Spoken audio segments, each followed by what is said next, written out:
Come va? E bentornati sul mio canale. Come sempre, prima di iniziare il video vi ricordo di iscrivervi qui sotto al mio canale YouTube, di attivare anche la campanellina così sarete sempre aggiornati su tutte le prossime novità. Allora, qui oggi è successo un mezzo pacioccone, mi avete scritto in tantissimi, praticamente tutti, sotto i video.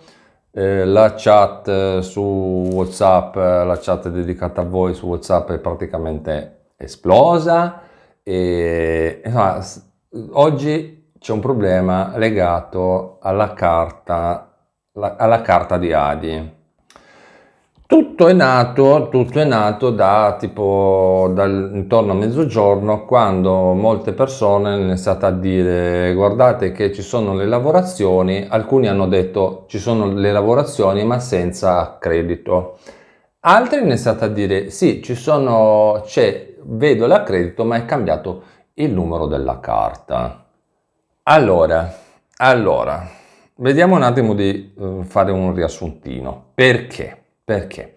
Allora, noi dobbiamo andare sul sito internet, utilizzare i siti internet ufficiali, le informazioni ufficiali, non quelle prese da così a destra e a sinistra, quelle che io chiamo le voci di corridoio, ok? Quindi bisogna fare molta attenzione a cosa leggiamo. Allora, noi andiamo sul sito internet ufficiale della Posta, ok? Il sito internet ufficiale della Posta, che tra l'altro è quello collegato al ministero che rimanda, quindi è quello ufficiale, ok? Quindi da lì si parte. E ci viene detto così: allora, la richiesta di rinnovo può essere presentata dagli stessi canali e con le stesse modalità attualmente utilizzati per la prima richiesta dell'ADI. Il beneficio economico dell'ADI, con esito positivo dell'istruttoria da parte dell'INPS, decorre dal mese successivo alla sottoscrizione del patto di attivazione digitale. Chi lo deve fare? E del nucleo familiare da parte del richiedente sul sistema informativo inclusione sociale e lavorativa, il SISL. Poi va avanti e dice: nel caso in cui il richiedente della domanda di rinnovo sia già titolare di carta di inclusione, qualora la richiesta venga accolta, i futuri accrediti saranno erogati sulla medesima carta. Diversamente, se la domanda è presentata da un altro componente del nucleo familiare, è prevista l'emissione e il ritiro in ufficio postale di una nuova carta per il nuovo titolare. Allora, cosa è successo nel frattempo? Allora, intanto tutti quanti sapevamo, perché lo sapevamo già, che appunto chi fa domanda di rinnovo si ritrova ovviamente se la domanda viene accolta e solite cose, si ritrova che i nuovi accrediti vengono fatti sulla medesima carta. Questo succedeva sia con RDC e ovviamente ha mantenuto la stessa impostazione con Adi. Quindi anche perché, dice, per logica non è che io sto a cambiare le carte a tutti quanti, cambiamo le carte in tavola a tutti, no? Così, perché mi piace cambiare, perché comunque ha un costo anche l'emissione delle carte, giusto? Giusto, quindi manteniamo lo stesso, la stessa carta che aveva dato in precedenza, tanto sta che molte persone dicono a me la carta comunque mi scade, stavo leggendo qua nella chat, dice a me per esempio molti scade a novembre 2027, quindi non ha senso cambiare le carte, ok? Ok.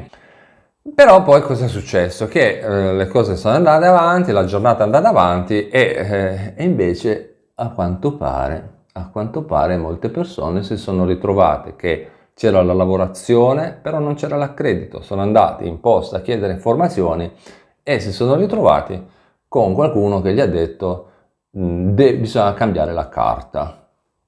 Così, d'amblè, no? Quindi cosa è successo oggi? È successo che è successo un casino, guardo qui perché ho la chat qua davanti. Molti hanno ricevuto la ricarica sulla carta vecchia, ok?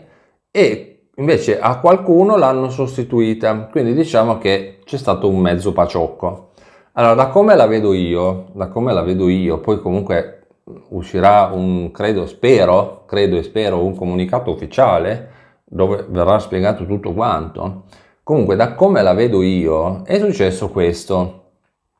È successo che le persone hanno avete fatto rinnovo, ok? Rinnovo, quindi l'INPS cosa ha fatto? Probabilmente ha appioppato un nuovo protocollo alla domanda, ok? Perché quella finiva, facendo una nuova domanda, l'INPS appioppa un nuovo protocollo, no? Per dire, Poi fa le lavorazioni, accetta la domanda, fa le lavorazioni e quant'altro e deve trasferire dei fondi alle poste. E facendo così cosa fa? Dice, devi accreditare questi soldi a Tizio e Caio Sempronio. E probabilmente, da come l'ho vista io, probabilmente alcuni nel passaggio tra le poste e l'INPS, alcuni li ha abbinati subito, perché probabilmente le poste utilizzano un sistema di protocollazione diverso dall'INPS. Quindi alcuni li ha abbinati subito, infatti molti non hanno avuto problemi. Altri invece cosa è successo?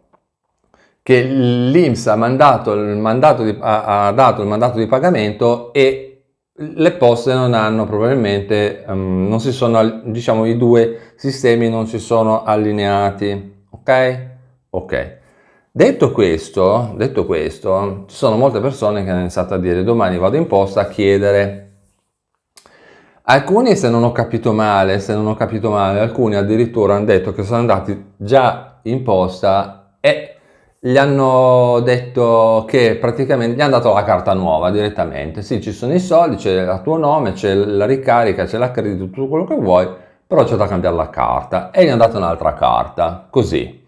E dice, io che ci faccio con la carta vecchia? Il credito, ovviamente, speriamo che non se lo ritirano il credito, ok? Speriamo che non torni indietro, perché sulla carta vecchia c'erano dei crediti, ok? Quindi speriamo che non facciano sto casino.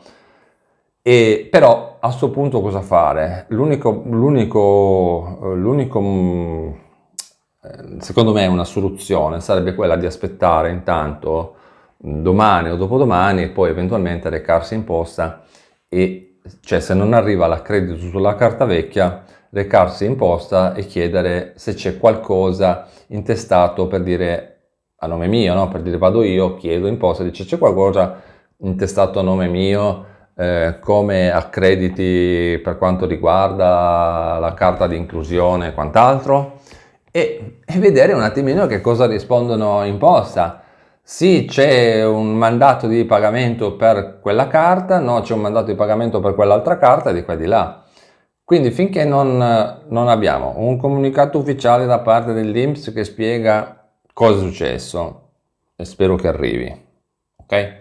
Finché non si va in posta a capire cosa fare con le carte, io dico c'è poco da stare lì a spaccarsi la testa.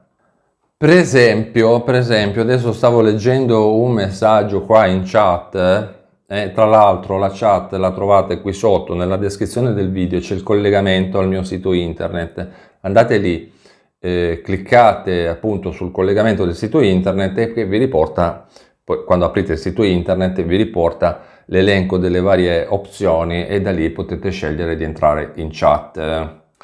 Comunque, leggevo il messaggio di Roberto che dice anche a mia mamma l'operatore delle poste gli ha detto che avrebbe avuto l'attuale carta in cui ci sono ancora dei soldi e la nuova carta con il nuovo credito. Io ho preferito non fare nulla nel caso poi ci fosse un errore tra INPS e poste e poi bloccano le carte. Ecco, quindi effettivamente dice vai un attimo coi piedi di piombo perché se poi ci sono dei problemi dopo vai a ricostruire tutto. Quindi aspettiamo un attimino, vediamo poi domani che succede e poi ci riaggiorniamo, ok? E adesso io so già che molti diranno, ma tu hai parlato 9 minuti, 8 minuti e non hai detto niente. Allora, non è che non ho detto niente, ho detto che siccome non ci sono comunicati ufficiali e c'è un gran casino in tutto questo, prima di iniziare a dire fare cose, conviene un attimino guardare e aspettare, anche perché, come vi ho detto, sui siti internet ufficiali c'è chiaramente scritto che nel caso in cui il richiedente della domanda di rinnovo sia già titolare di una carta di inclusione, qualora la richiesta venga accolta, i futuri accrediti saranno erogati sulla medesima carta. Quindi prima di far casini, aspettiamo un attimino, facciamo passare le 24 ore e vediamo, come si suol dire, vediamo se passa la notte. Di solito si dice così, ok? Quindi noi che facciamo? Facciamo che ci riaggiorniamo direttamente anche in chat. Qui sotto nella descrizione del video trovate il collegamento al mio sito internet ufficiale e ricordatevi che io di solito non vi contatto mai perché siete voi che dovete contattare me, quindi se ricevete richieste da parte mia non sono io, perché io non contatto voi, ma siete voi che dovete contattare me, ok? Quindi cliccate sul sito internet qui in descrizione, quello ufficiale, appena si apre il sito internet scendete e cercate chat. Con questo è tutto, noi ci vediamo in chat, vi ricordo di iscrivervi al canale qui sotto, di attivare anche la campanellina così sarete sempre aggiornati su tutte le prossime novità. E noi ci vediamo poi in un prossimo aggiornamento con ulteriori novità. A presto, ciao!